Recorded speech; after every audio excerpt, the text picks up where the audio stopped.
Lamine Samba jàppal ni que ton ami il est complètement perdu. Medina ngi wër di nuyoo rek may soog a filmé te léegi ma am ci 2 ans. oui mais teel a yeewu bee jaxase voilà mais dañuy rester rek comme ni ngeen ko doon waxee rek Pape Samba kon ginnaaw weñ yeeg yooyu ñu wax ci Covid bi nga xamante ne jot nañ doxantu fi nga xamante ne moom moo di Fedi Niakhar bokk ci région wu Fatick ñu jot a rencontré ki nga xamante ne moom moo di maire bi ñu waxtaan ak moom ci li nga xamante ne moom moo di Covid bi léegi li ñuy def rek ñu àndandoo ak ki nga xamante ne moom moo di Serigne Mbacké Seck ginnaaw moom moo ñu taataani la woon ay kàddoom ñu dem ñëwaat ñu gën a waxtaan ci mbir mi. Niakhar nag mën nañu sant yàlla ci wàllu mbas mi ak bi mu xëyee ba léegi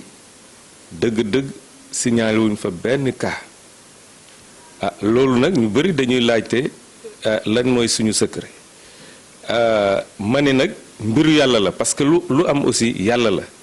waaye nag aussi yàlla bay sa tool ci loolu ma defe ne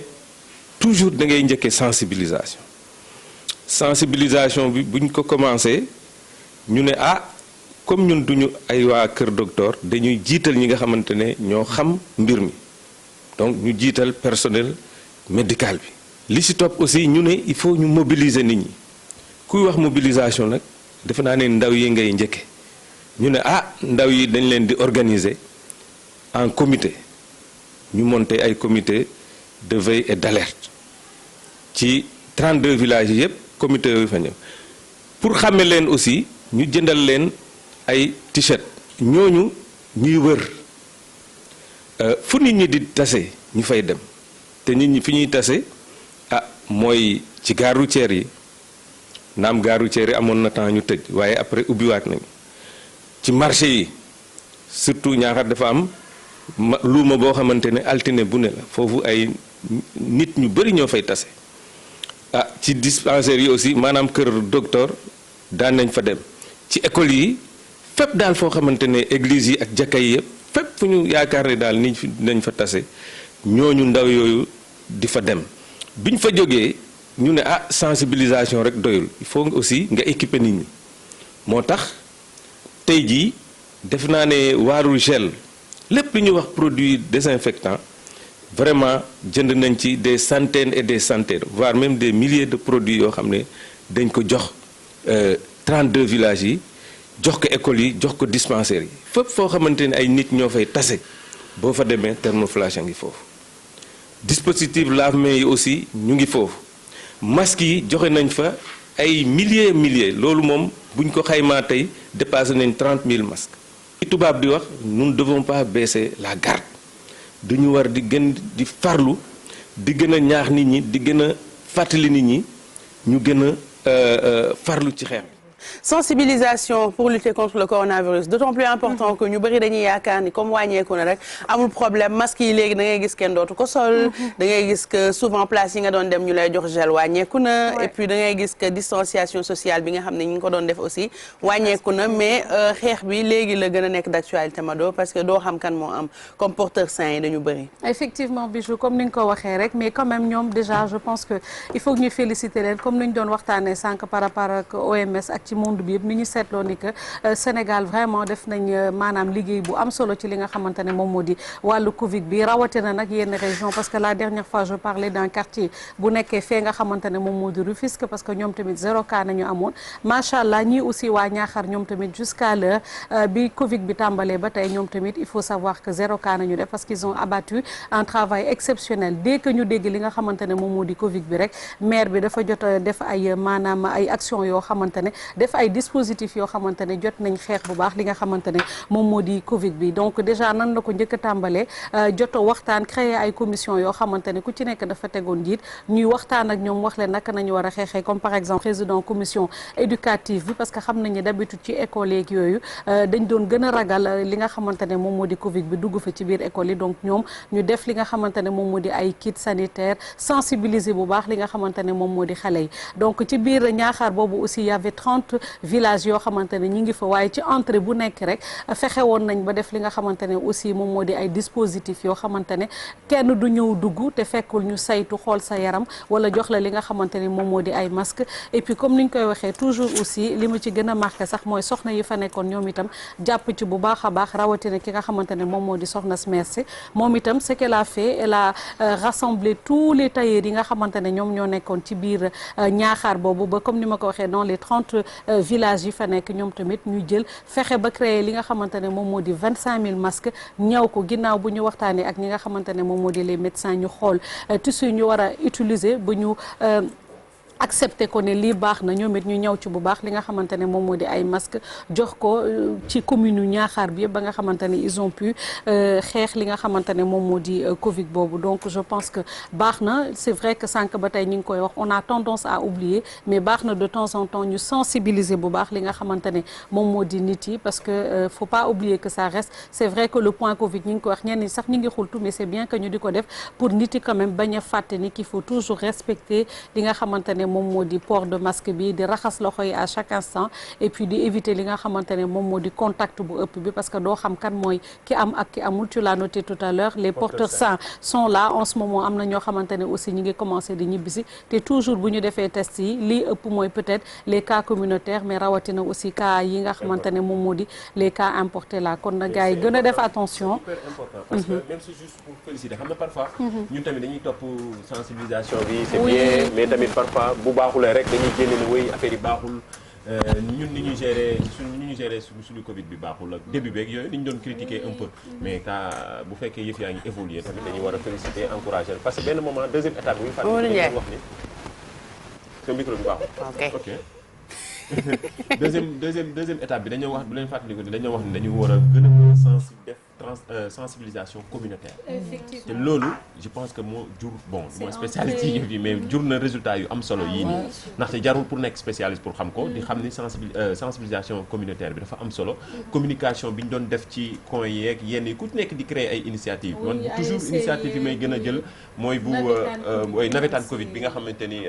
Djibi Diakhaté professeur Djibi Diakhaté dafa inspiré ñu bari ndax indiwaat nañ fi keneen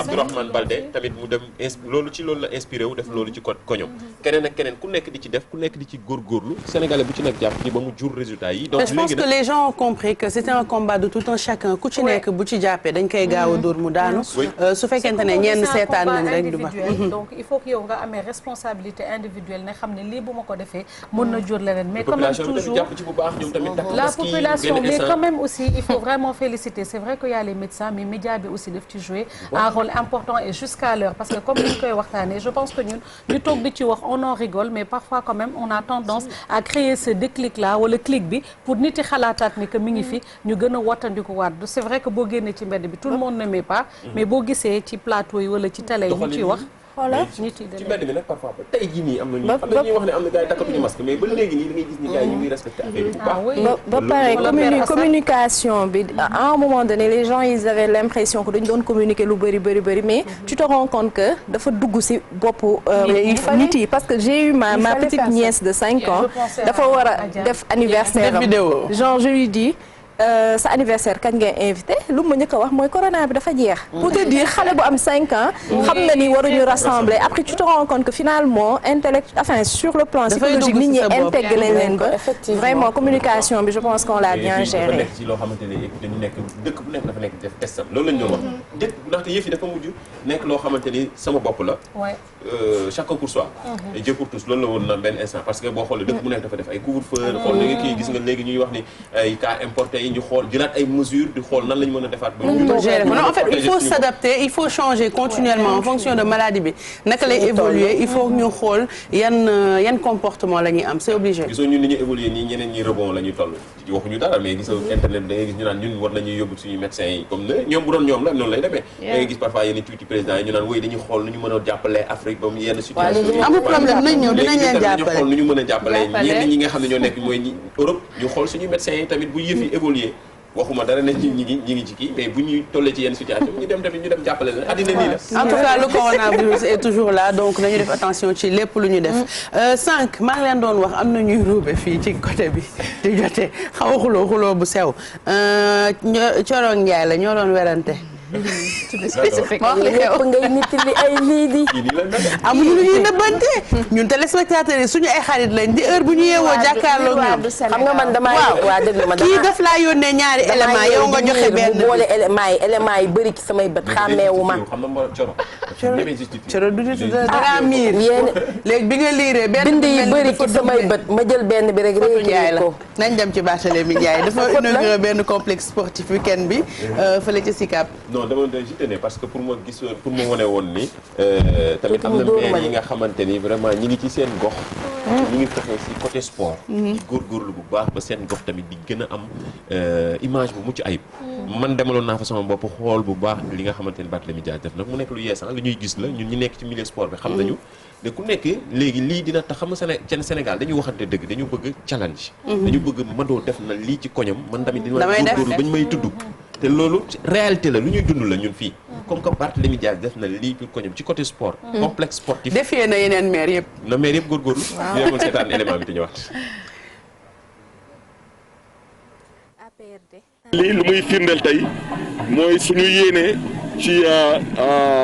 liggéeyal askanu gox gi wala tamit liggéeyal askanu Ndakaaru Njaay moo tax tey ma am tamit kontante lool kii di Khalifa Sall ñoo fekkee bés bi ak tamit ànd ci ak madame le maire de Dakar Soham El Wardini maa ngi leen di gërëm leen di sant ci turu conseil municipal bi ak ci turu askanu maire moo Sacré-Cœur bu ci des nag ci ay fan yu néew di ngeen gis moo xam ci mbiru sport moo xam ci mbiru santé moo xam ci mbiru éducation fu nekk dinañu wane suñu yéene ci askan wi lu muy wane rek mooy lu ma waxoon démb rek moom laay béralaat tey dama ne yéene bu ñu am ci Ndakaaru Njaay dañuy ñaan yàlla mooy yàlla may ñu fekkee dal ak dal ndax askanu Ndakaaru Njaay ak askanu Sénégal mën ci gis seen bopp donc ci ay fan yu néew tamit di ngeen gis moo xam ci yeneen gox yi moo xam Sacré-Cœur moo xam Mermoz ak yeneen gox yi dinañ góorgóorlu ba yu mel nii ñu ko fay tabax parce que suñu xalaat bu gàtt mooy tey ndaw yi dañu nar a delluwaat mën a approprier wu valeur wu sport valeur wu éthique ak yu mel noonu bàyyi toog ci bopp koñ di naan ataaya wala nekk ci lu ngeen xam ne ni wax dëgg yàlla du nag su noonu. mu bokk ci action yi nga xamante ne dañ ciy xaar maire yi ci seen quartier yi donc comme ni ma ko waxee Bart la lancé na challenge bi comme léegi dafay am ay challenge yoo xam ne ci réseaux sociaux yi la bii challenge de quartier la. lii challenge de quartier bi am solo de. dina tax ku ne def li ku nekk góorgóorlu def sa am zone benn complexe sportif bu ndaw wala bu yem ci sa quartier wala ci sa zone. yow maire bi yow kuma la commune bi ngay diriger. mu nekk lu am solo wax na ko ndax nee na dina tax fexe góorgóorlu ba ndaw ñi